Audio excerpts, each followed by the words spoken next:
Thanks for watching County Report this week. I'm Susan Kennedy. County Executive Ike Leggett and several council members joined the county's Worker Safety and Health Commission at a public hearing on the challenges faced by immigrant workers. Lorna Virgili tells us that one of the main challenges is to have those workers report safety violations. Lorna?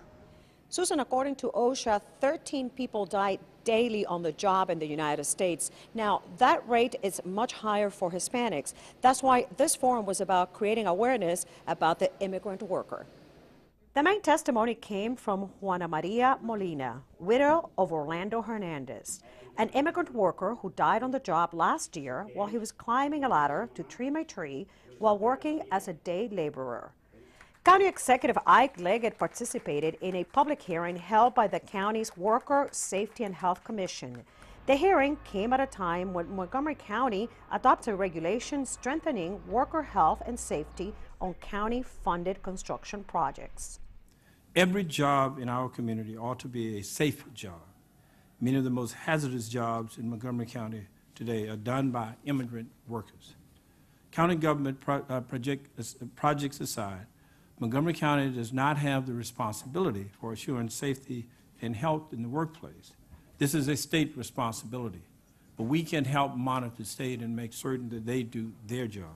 Still, we can require companies bidding for county contracts to have a safe workplace, safety records, and safety programs in place that are meaningful, they're understandable, and that we can check and verify them. One of the main problems seems to be that immigrant workers do not know the rights and become most vulnerable as they do not report hazardous work conditions that resulted in injuries or even death. I think the core is there is a big issue out there about safety from a very vulnerable population, that is the day laborers. The issue that they don't have a steady job, that they change employers daily, put them in a high risk. I think that's the core, there is a problem. A bigger problem that if you just have one employer and you work for a big construction company, they are the day laborers, they are there making decisions about their safety every single day. According to OSHA, the Federal Occupational Safety and Health Administration, Hispanics are dying on the job at a higher rate, at about 12 lives lost per week at the national level. This because they don't know how to report or file safety violation complaints. We're actually interested in learning of other ways that we could possibly be helping, but we are translating our information, our publications in various languages to reach out. We're very interested in getting the words of worker rights out.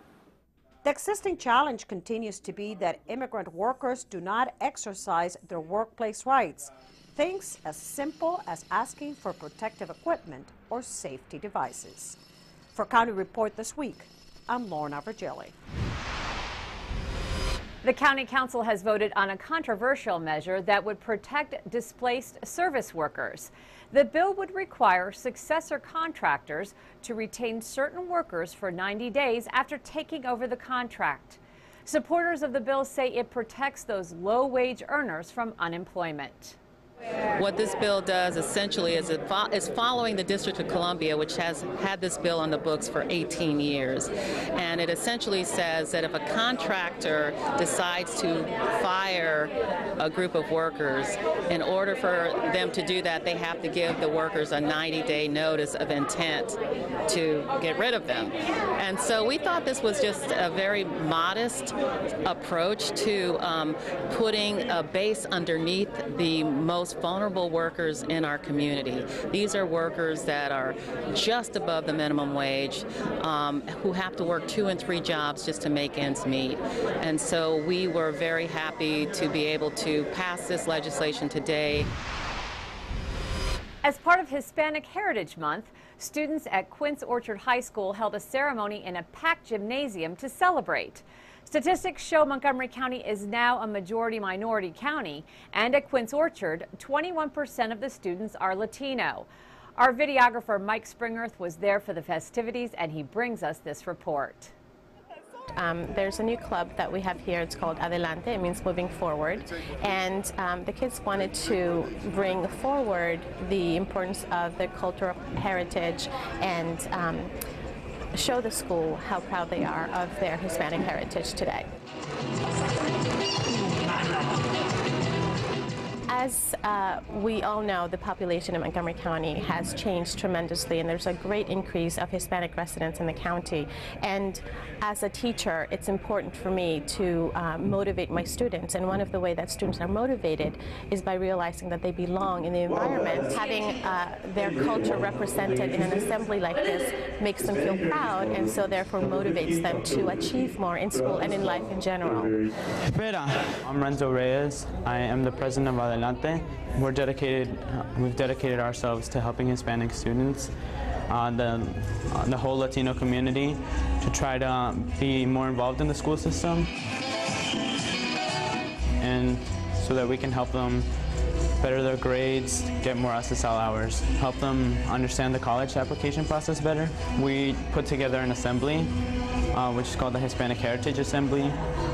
Stress that the Latino community is very powerful, very influential. That there are people in this very school that believe in you.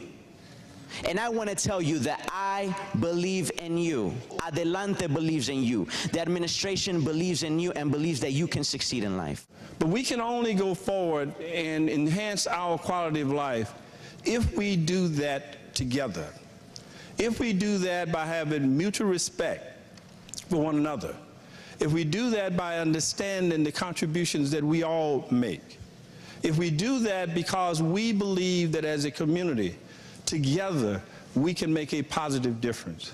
This assembly and those who've organized this morning will go a long ways in making sure you do this.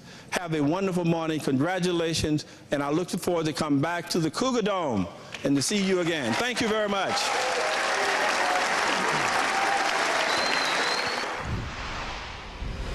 Toxic sediment in 2 county stormwater lakes has prompted council members to pass a bill that bans the use of coal tar driveway sealants. The measure is the work of Councilmember Craig Rice. He says toxins in the sediment of Lake Whetstone and Gunners Lake are most likely the result of runoff from pavement sealed with coal tar products. When you look at what the dangers of elevated levels of PAHs are, they're very, very clear.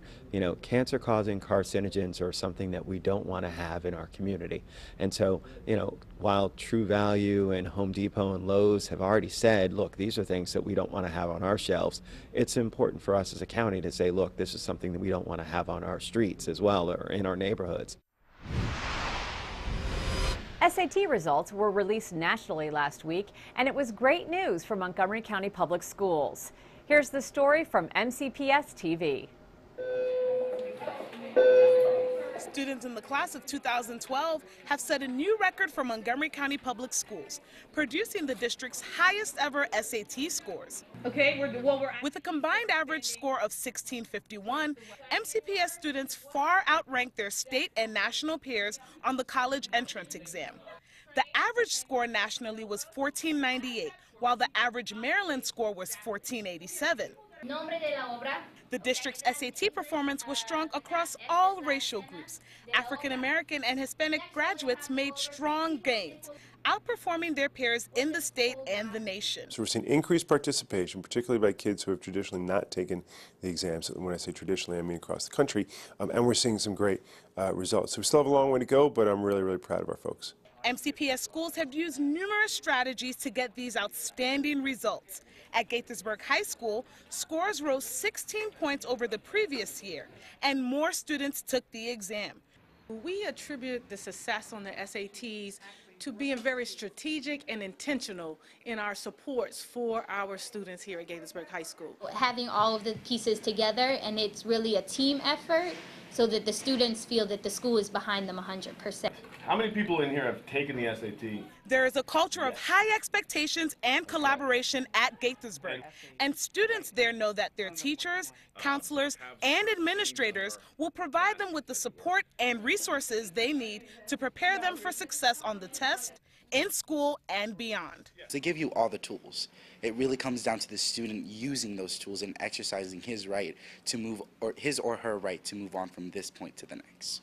While these high scores are a key indicator that MCPS is on the right path in preparing its students for success, for Gaithersburg High School, it is a point of pride for the school and its community. This is exciting news for our school community, and when we talk about Trojan pride is on the rise, this is what we mean. MCPS cites a SAT score of 1650 as one of the several key indicators that students are on the path to success in college and the workplace. Still to come on County Report this week, we'll show you how the arts in the county are supporting economic development. And an update on how the city of Rockville is working to control the white-tailed deer population. We'll be right back. On Sunday, October 21st, downtown Wheaton will once again be transformed into a vibrant international village for the 4th annual World of Montgomery Festival. This free outdoor event features entertainment for the whole family that celebrates, explores, and shares the rich cultural heritage of Montgomery County. The festival takes place 1 block from the metro station at Grandview Avenue and Reedy Drive from noon to 5 p.m. For more information, visit our website at worldofmontgomery.com. Election day is fast approaching. Is your voter registration accurate and up to date? Has your name or address changed? Go to 777vote.org or call 240-777-VOTE to check your current registration. Deadline is October 16th at 9 p.m. And if you can't make it to the polls on Election Day or during early voting, absentee ballots are available now. Just go to our website and submit an application. Remember, your time, your voice, your vote.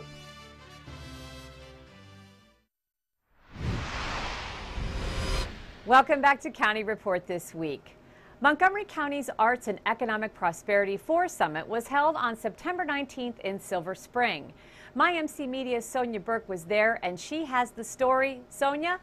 I'm in downtown Silver Spring for the Arts and Economics Summit, where the hot topic is the financial impact of the arts on Montgomery County. Dozens of representatives from local nonprofits gathered with local county and state officials at the headquarters of United Therapeutics for the summit. There they learned that the nonprofit arts and cultural industry generate $151 million in annual economic activity in Montgomery County. The headline of the summit: the arts mean business. The arts and humanities are an economic driver, and that we are an important sector that's driving the economy, bringing $151 million in new revenue to the county, employing over 3,000 employees. I mean, that's huge. It is very important that we not only highlight arts for art's sake, but we also highlight arts as a tool of job creation, growing the tax base and supporting our community. Montgomery County has 3 of the state's 19 designated arts and entertainment districts and some 450 arts and humanities groups. The county's 3 arts and entertainment districts are located in Bethesda, Silver Spring, and Wheaton, and officials say the districts are helping spur redevelopment. Bethesda just won the Outstanding Award this year, Outstanding Achievement Award. And they won that because they successfully attracted 17 new businesses and 15 retailers to that area. Now, that's a place that's growing. That's a place I want to visit. County Council member Valerie Irvin said she supports the idea of bringing artists together with businesses to build more vibrant communities. But we all have the same sort of common ground in terms of building a more vibrant community. And so that's what this conversation was about, and I thought it was excellent, and I hope to see more of this. For County Report this week, in Silver Spring, I'm Sonia Burke reporting. We're joined now by Montgomery County Police Captain Paul Starks, who's here with some information on a homicide that recently took place in Wheaton. Captain, what can you tell us about this crime?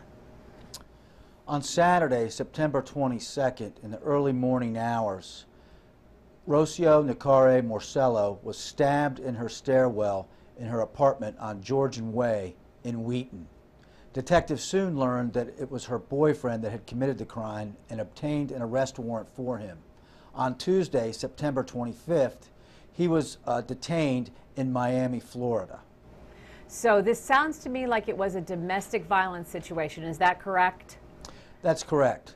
We do want to use this time to let everyone in the community know that the Family Justice Center is available for domestic violence type crimes and questions 24/7. You can go there with your kids, you can go there with a friend, but folks who believe that they're in a situation where they want some questions answered should utilize this resource. So this man is in custody in Florida. Do we know if he's going to be extradited up here to Montgomery County? He injured himself pretty badly and is in the hospital now, but once he gets medically cleared, the extradition process will begin. Okay, and again, that Family Justice Center is a great resource for folks. We got the information up on our screen, and it's a 24-hour hotline people can call if they feel that they are in an emergency situation. Thank you very much, Captain Paul Starks, Montgomery County Police. Thank you.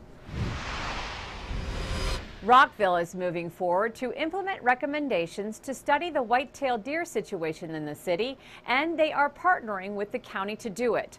Our Rockville 11's Bridget Breuer has the story. As part of the recommendations from the city's White-tailed Deer Task Force, Rockville is moving forward with implementing a camera survey to study the deer population. We're heading down to calling this Area 1, which is the center of a 100-acre plot in the city of Rockville. And we're going to put some corn out to bait the deer to come in so we can do a deer camera survey. Parks and Facilities Supervisor Mark Kibolowski has been setting up a trial run of the cameras to get ready for the actual data collection in December. The camera's an infrared camera. It'll take, you can set it, for timestamp it, but you also get, you can set it for particular intervals. The cameras will photograph deer within a particular area, which will then provide data on the amount of the deer per acre and per square mile within the city in that particular area. This camera survey is part of the direction given by the mayor and council in December after the White-tailed Deer Task Force made their recommendations. The city is also under guidance by the Montgomery County Deer Working Group to study the deer population. Once the camera survey is completed with the guidance of the county's wildlife biologists, the data will be reviewed and an annual report will be given. To learn more about the city's white-tailed deer management plan, go online to rockvillemd.gov and search deer. About 20% of Montgomery County schools have edible gardens as part of their school program. These programs allow students to use the food they harvest from their gardens to either eat in events at the school or to donate to local food pantries. Councilmember Valerie Irvin gave us an update on efforts to expand this program. I'm just encouraging the school system to think bigger. Right now, it's based on individual schools and what champions are moving forward in the school that will say, well, we'll take this on, but we want it to be bigger than that. We want it to be sort of a top-down, county-wide approach to edible gardens, and where they can partner with the Parks Department, we're hoping that they engage in community gardens where parks are next to schools. And so 2 years ago we started with this conversation. As you know, the Parks Department has done amazing work on community gardens throughout the county. And so we're hoping that the school system continues to think big. When we come back, we'll tell you how the Planning Department is working to increase our county's tree canopy. And a groundbreaking exhibit wraps up at Montgomery College when County Report This Week continues.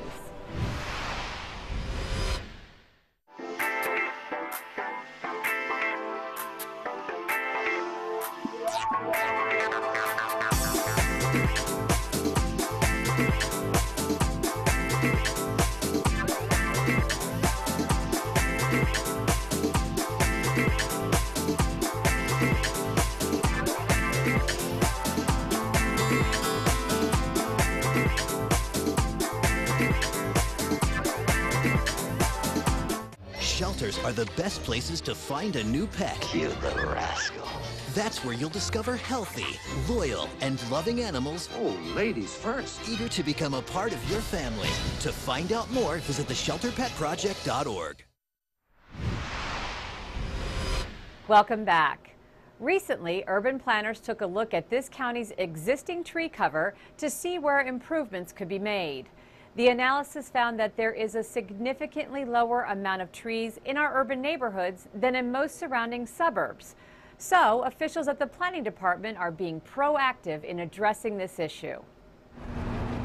Downtown Silver Spring should look a bit greener in the coming years. That's because the planning department is giving away free trees and 2 years' worth of maintenance to qualifying property owners. So what we want to do is increase the total urban canopy so that when you look down from an aerial photo, you actually see no gaps in between the trees. You see tree canopy only. So what we're trying to do is fill in the gaps. And in an urban area, we don't have that many places that are prime, ready to go for planting. But if you look here, you can see that there's a ready planting bed, and we could plant trees. We could maybe plant 3 or 4 trees in this area, and that would shade the sidewalk, create a more desirable location so people would actually feel more comfortable walking up and down or bicycling, running, doing activities on these sidewalks. Well, we did do an analysis of the entire county looking at canopy. If you look around, it's not very inviting, and in warm weather it is actually oppressive and uncomfortable. But if you could imagine planting trees even in these empty parking lot islands around the perimeter, think of large canopy trees that could turn a parking lot into an area that's actually pretty inviting. Shades of Green is a pilot program that is paid through the Forest Conservation Fund, which is made up of contributions paid during the development process as compensation for tree loss. We love trees! By partnering with property owners to plant trees, planners hope to not only beautify urban districts, but also to benefit the economy. It's proven that people like to linger where there are trees, and so if you have shops close by, people will stop and buy, or if you have a cafe, they like being around a tree, so they'll stop for a cup of coffee. So there are economic benefits as well. The program will make its start in Silver Spring and eventually end up in Montgomery Hills and the Wheaton Central Business District. In this first phase, planners hope to plant at least 24 trees on public and private property. If a private property owner has a site that they feel may be suitable, might be a grass plot area, and has a planting depth of a reasonable amount, then we'll come out and look at the site and determine whether or not the tree has a chance of surviving. The 5th Annual National Immigrant Integration Conference took place this year in Baltimore. Hosted by the National Partnership for New Americans, the conference is the largest, convening immigrant integration leaders and advocates from across the country.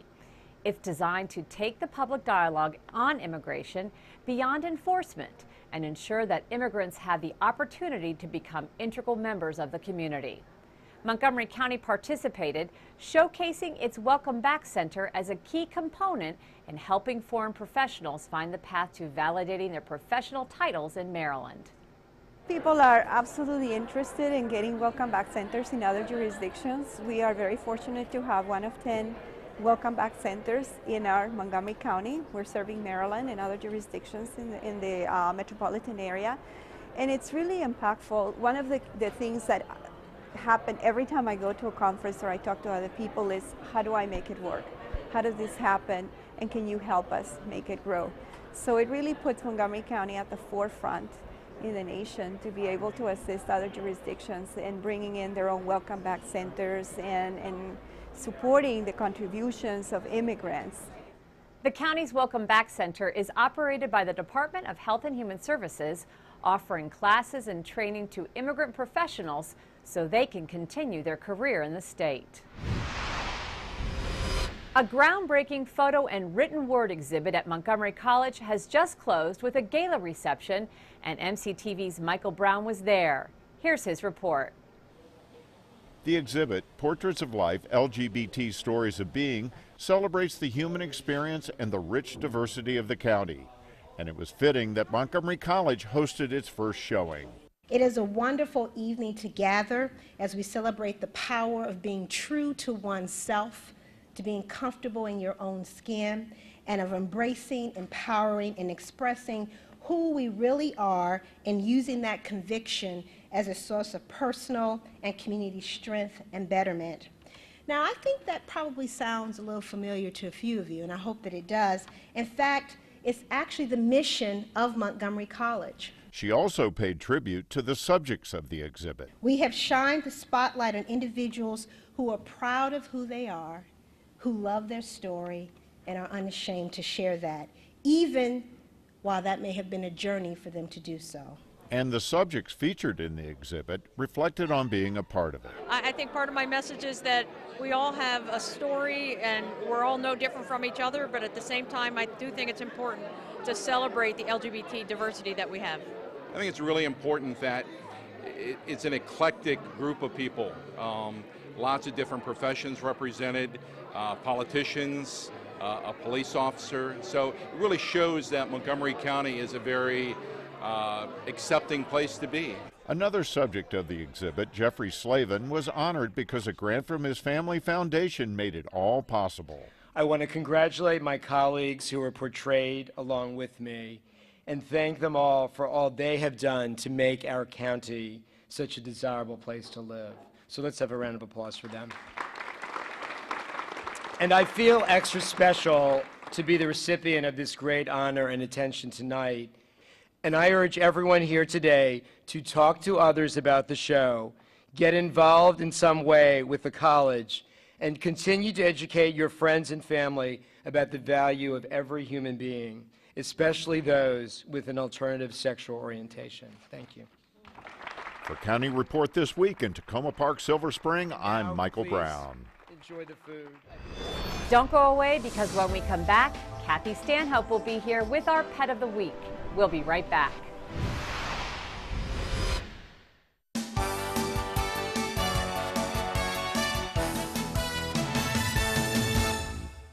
Learn all about college scholarships and how to find and win them on October 13th at the College Scholarship Conference sponsored by Montgomery College, the Universities of Shady Grove, and the county school system.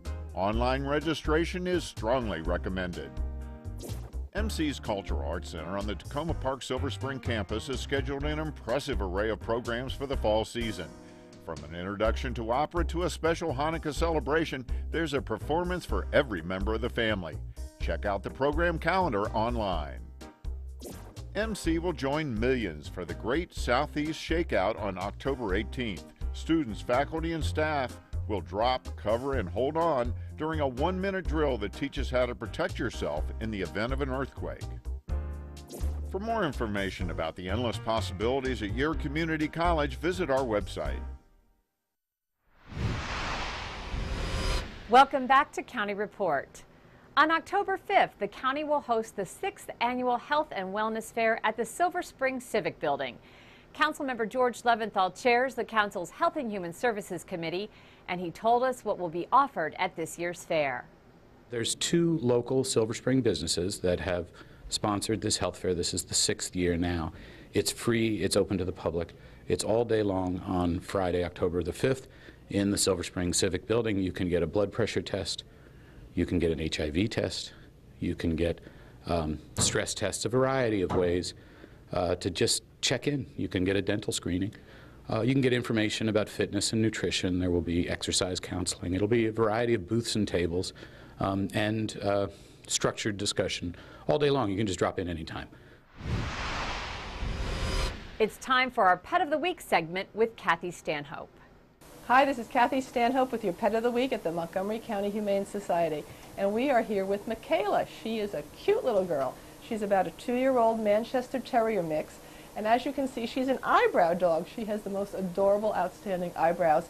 And she's a love. She likes everybody. She likes kids. She likes dogs. She really is a sweetheart. She's very affectionate. She likes to cuddle. She unfortunately was given up by a previous owner who could no longer take care of her. So we do know a fair amount about her. She is not spayed, but she will be spayed upon adoption. And she really wants to go home with you. She's a very affectionate little girl. And she's really looking for a home of her own. And remember, we're doing our Rachel Ray $100,000 challenge right now. It goes until October 31st. We are really trying to adopt out 300 dogs and cats more than we did for the same time last year. So come on down and help us. We want to win that $100,000. We want to get at least part of it. We want to adopt out way more dogs and cats than we did last year. So come down and visit Michaela and her other friends at the animal shelter in Rockville, or visit us on the web at mchumane.org, or give us a call at 773-5967. Well, that does it for this edition of County Report This Week. Be sure to tune in again next week for a look at what's going on inside Montgomery County. I'm Susan Kennedy. Have a great week.